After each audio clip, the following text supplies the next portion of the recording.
Voici la situation, on a un repère orthonormé et on dispose d'un système d'équations paramétriques d'un plan P, c'est-à-dire quelque chose d'un peu affreux comme ceci. Alors un dessin est quand même plus parlant, voilà. On a un point A et deux vecteurs U et V, et on voudrait obtenir une équation de plan de ce type. Donc il faut trouver les nombres A, B, C et D. C'est-à-dire qu'on cherche un vecteur n qui soit orthogonal au vecteur U et V ici. Alors on appellera A, B, C ces coordonnées. Mais pour le chercher, on va les désigner par x, y et z dans un premier temps. Alors, si on écrit les produits scalaires, NU et NV, on aboutit à ce système. Gx plus HY plus IZ vaut 0 et idem pour l'autre. Alors, c'est un système de deux équations à trois inconnus. On va s'y attarder un instant. On pourrait se dire qu'il y a trois personnages, X, Y et Z, qui ont deux tâches à accomplir, deux contraintes, ils vont y arriver, et il y en a même un qui va rester libre. Bon, mais cette image a ses limites. Regardons par exemple ce système. D'inconnu X, Y, Z, on cherche l'intersection de deux plans ici.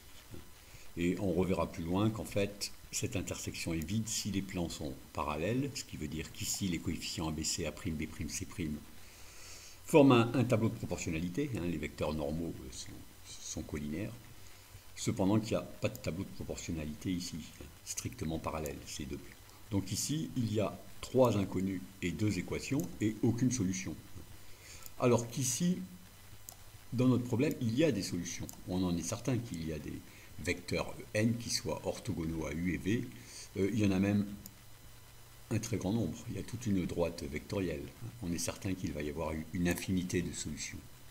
Mais c'est géométriquement qu'on le voit. Ce n'est pas par le calcul. Quand on est persuadé géométriquement qu'il y a des solutions, et même une infinité, on peut faire le petit raisonnement suivant. Soit il existe une solution du type grand X, grand Y, 0 pour grand Z, soit il existe une solution du type grand X, grand Y, grand Z, différent de 0. Mais dans ce cas, si on divise le vecteur obtenu par grand Z, on a aussi une solution. C'est-à-dire qu'ici, n'importe quel vecteur collinaire donne une autre solution. Donc on a finalement toujours une des deux possibilités, qui soit z égale 0, soit z égale 1 qui va marcher, et on peut remplacer, on fait des essais, on essaie avec z égale 0, si ça ne marche pas, on essaie avec z égale 1. Et dans les deux cas, on a un système de deux équations à deux inconnus qu'on sait déjà résoudre. On peut donner une petite interprétation du cas où z vaut 0, c'est le cas où le plan est vertical. Et à ce moment-là, le vecteur n normal à ce plan est nécessairement horizontal. Donc sa coordonnée en z vaut 0. Un petit exemple avec z égale 0.